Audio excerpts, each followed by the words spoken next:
जय भीम, जय महाराष्ट्र। सर्वप्रथम मी आपल्या सगळ्यांचे खूप खूप धन्यवाद व्यक्त करतो, समितीचे धन्यवाद व्यक्त करतो की आज आपण सगळ्यांनी मिळून आज जो माझा नागरी सत्कार इथे केलेला आहे त्याबद्दल आपल्या सगळ्यांचे, समितीचे,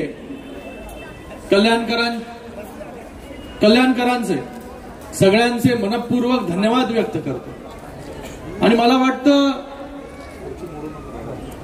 या स्मारकाच्या बाबतीमध्ये जास्त काही बोलायची आवश्यकता नाही, कारण की आत्ताच आपण ते चित्रफित इथे पाहिली की कशा प्रकारे हे स्मारक या कल्याण पूर्वेमध्ये उभं राहिलं आणि आज कल्याण पूर्वेची शान म्हणून डॉक्टर बाबासाहेब आंबेडकरांचं स्मारक जे आहे हे या ठिकाणी उभं आहे।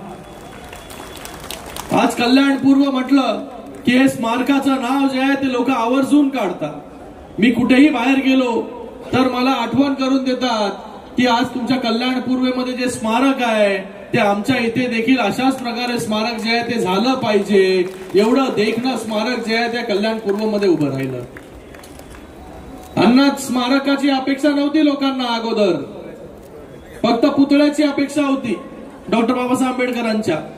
उपोषण झाले 11 वर्ष, त्याच्यामधून पॉलिटिक्स झाले, राजकारण झालं, पण डॉक्टर बाबासाहेब आंबेडकरांचा जो आहे तो पुतळा झाला नाही। पण या सगळ्या राजकारणाला फुल स्टॉप लावण्याचं काम हे डॉक्टर श्रीकांत शिंदे आणि आपण सगळ्यांनी मिळून इथे केलं। कुठलाही चांगली वास्तू घडवायची असेल, काही करायचं असेल तर सगळ्यात अगोदर राजकारण तिथे आणा। सगळ्यात अगोदर जे आहे लोकांना काय पाहिजे त्यांना त्यांच्या भोवती फिरवत राहा। 11 वर्ष फिरवलं लोकांना। 11 वर्षानंतर माझ्याकडे आले तुम्ही लोक, समिती आली, मी लगेच म्हणालो मी याच्यामध्ये अगोदरच काय असतं, स्मारकाचा विषय असला की त्याच्यामध्ये बाबा स्वतःहून उतरलं तर आपण पण त्या राजकारणामध्ये घुरपडून टाकलं असतं, म्हणून मी स्वतःहून त्याच्यामध्ये उतरलो नाही कधी। पण मला जेव्हा निवेदन दिलं समितीने तेव्हा बोललो समितीला आता माझी जबाबदारी डॉक्टर बाबासाहेब आंबेडकरांचं स्मारक जे आहे कसं नाही होत ते मी बघतो। जागा नव्हती आपल्याकडे, आता तुम्ही जागेचा विषय काढला म्हणून बोलतो, जागा नव्हती आपल्याकडे। ही जी जागा आहे ही ड वॉर्डची रिझर्वेशनची जागा, हे ड वॉर्डचं आपलं कार्यालय इथे, त्याची पूर्ण रिझर्वेशनची जागा। आता स्मारक करायचं कुठे? डॉक्टर बाबासाहेब आंबेडकरांचा पुतळा जो आहे हा दरवर्षी आपण आणायचो, जयंती साजरी करायचो तात्पुरती आणि पुन्हा घेऊन जायचो, अशी परिस्थिती होती। बरोबर आहे की नाही? त्याच्यानंतर आपण काय केलं की ठीक आहे तुम्ही बोलले स्मारक बाबासाहेब आंबेडकरचा पुतळा आम्हाला द्या।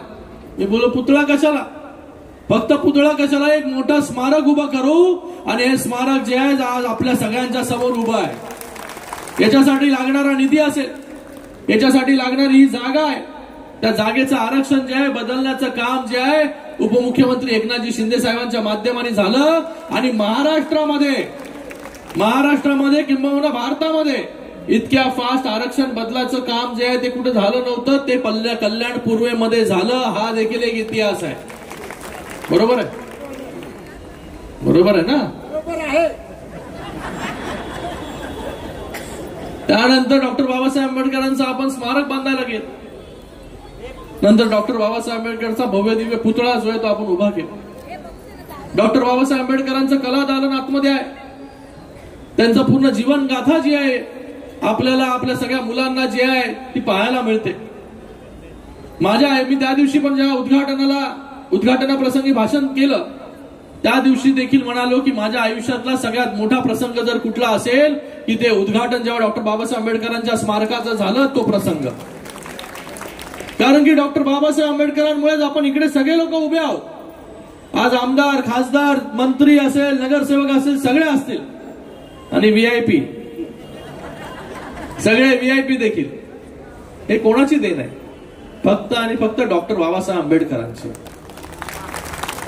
आज त्यांनी लढा दिला नसता तर आज इथपर्यंत आपण पोहोचलो नसतो।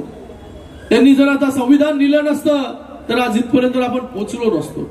आज इथे देखील मी 3 वेळा जो आहे तो खासदार झाला नसतो, 3 वेळा खासदार झालो, हे देखील फक्त डॉक्टर बाबासाहेब आंबेडकरांची किमत आहे। तर अण्णा नक्कीच आपल्याला जागा कमी पडते. हे पण घेऊया का? तुम्ही बोला कुठली घ्यायची ते घेऊन टाकू.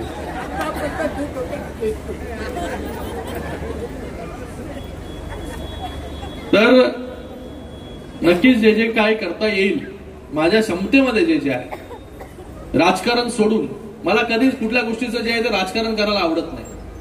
लोक जे काय करतात, एक इश्यू उभा करतात आणि त्याच्या भोवती जे आहे ते लोकांना गोल गोल गोल गोल गोल गोल फिरून शेवटी त्या माणसाला चक्कर येते, पण काय होत नाही, ते राजकारण चालू राहतं.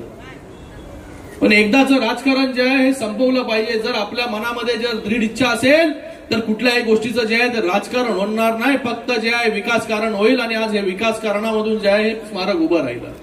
आणि हे एकट्याने नाही, मी मगाशी पण म्हणालो, आपण चित्रफित पाहिली, आपल्या सगळ्यांच्या पाठपुरावा ज्यांनी ज्यांनी याच्यासाठी मेहनत केली त्या सगळ्यांचं श्रेय जे आहे ते या डॉक्टर बाबासाहेब आंबेडकरांच्या स्मारकासाठी. आता देखील मी ऐकतोय की काहीतरी राजकारण जे आहे ते थोडं मोठं चुटूक मुटूक चालू असतं. तर सांगायचं तात्पर्य इतकंच आहे, बघा लोकसभेमध्ये देखील संविधान खतरे में है, संविधान खतरे में है, हे सगळं घरोघरी जाऊन सांगण्याचं काम केलं. आणि मोठ्या प्रमाणामध्ये जे आहे हे लोकांची दिशाभूल देखील झाली. हे देखील अस्तित्व आहे, हे देखील आपण मान्य केलं पाहिजे. या तात्पुरत्या राजकारणाला बळी पडून जे आहे हे आपलं विकासकारण जे आहे थांबलं नाही पाहिजे. याची देखील दक्षता जी आहे ती काळजी जी आहे ती आपण सगळ्यांनी घेतली पाहिजे. हे देखील मला आपल्याला सगळ्यांना सांगायचं. लोक येतील, आता देखील राजकारण, आता देखील आहे इलेक्शन, बरोबर आहे ना. आता 1-1.5 महिन्यामध्ये आता पुन्हा काहीतरी नवीन विषय निघेल इकडे, मग तो स्मारकाचा विषय बाजूला राहील आणि दुसराच विषय सुरू होईल. मला आपल्याला सगळ्यांना सांगायचं, आपल्या बाबासाहेब आंबेडकरांच्या स्मारकाचं स्वप्न या सगळ्या मंडळींनी जे आहे ते पूर्ण केलेलं आहे. आणि आपण सगळ्यांनी पाठपुरावा केला म्हणून हे स्वप्न पूर्ण झालं. आपल्या आणि विकासाच्या आड जे आहे हे कोणा तिसऱ्या माणसाला येऊ देऊ नका. आता इलेक्शन्स आहेत, लोक येतील, वेगवेगळे मुद्दे काढतील, पण आज आपल्याला काय पाहिजे? विकास पाहिजे, डेव्हलपमेंट पाहिजे. आपल्या मुलांना काय पाहिजे? चांगल्या शाळा पाहिजे, हॉस्पिटल पाहिजे. आज आपण चांगले रस्ते जे आहे त्या कल्याण पूर्वेमध्ये करतोय, डोंबिवलीमध्ये केले. आज चांगली डेव्हलपमेंट जे आहे ते आपण या ठिकाणी करतोय. आज कोळशेवाडीचा युटाईप रस्ता असेल, त्याचबरोबर आपला वालधुनी पासून जे शहाडपर्यंत जाणारा ब्रिज असेल त्याचं देखील आपण काम पाहिलं की लवकर झालेलं आहे. लोहग्रामचा जो आहे ब्रिज आहे, विठ्ठलवाडीचा ब्रिज आहे, विठ्ठलवाडी ते सूचकनगर एलिव्हेटेड रोड, असे सगळे वेगवेगळे प्रकल्प जे आहेत ते आपण मार्गी लावतोय. मला सांगा, शिवसेना सोडली की गेले 10 वर्ष आपण मला निवडून दिलं. या 10 वर्षामध्ये 10 वर्ष अगोदरची परिस्थिती डोळ्यासमोर आणा आणि 10 वर्ष नंतरची परिस्थिती डोळ्यासमोर आणा. मी देखील जेव्हा निवडून आलो तेव्हा देखील या कल्याण पूर्वेचे रस्ते जे काही धूळ खात होते, धूळ माती उडत होती सगळी. मी देखील बोललो कशा प्रकारची परिस्थिती इथे आहे. पण आज या कल्याण लोकसभेमध्ये मॅक्झिमम रस्ते सिमेंट कॉन्क्रीटचे झालेले आहेत. आज चांगले रस्ते आपण फ्लायओव्हर आता इथे करतोय.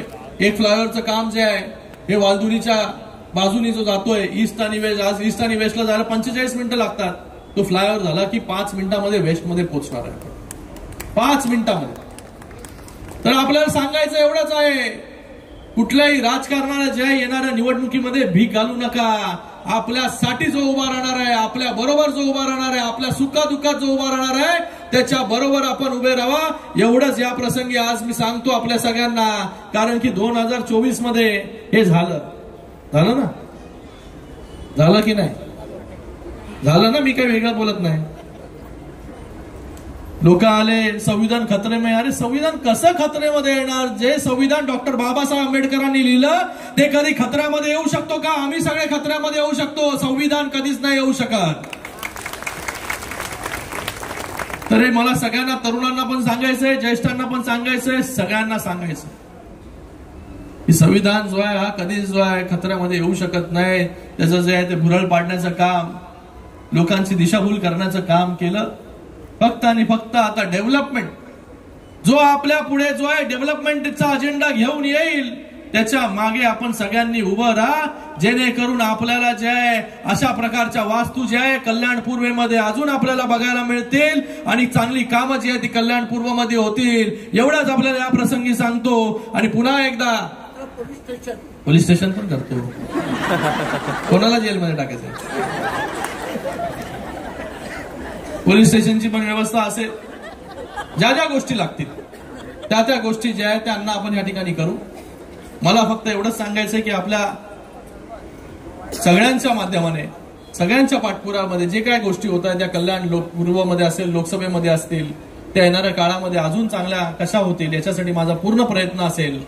आणि आपल्या सगळ्यांचं समितीचांना खूप खूप धन्यवाद व्यक्त करतो की आपण आजच्या प्रसंगी हा नागरी सत्कार माझा केला, हा कार्याचा गौरव माझा केला, त्याबद्दल आपल्या सगळ्यांचे खूप खूप धन्यवाद व्यक्त करतो. आणि या कल्याण पूर्वसाठी भविष्यामध्ये जे काय करता येतील, ज्या काय गोष्टी करता येतील त्या मी करत राहीन, एवढाच विश्वास, एवढाच वचन जे आहे ते आजच्या या प्रसंगी देतो. पुन्हा एकदा सगळ्यांचा मी खूप खूप धन्यवाद. जय हिंद, जय महाराष्ट्र, जय भीम, जय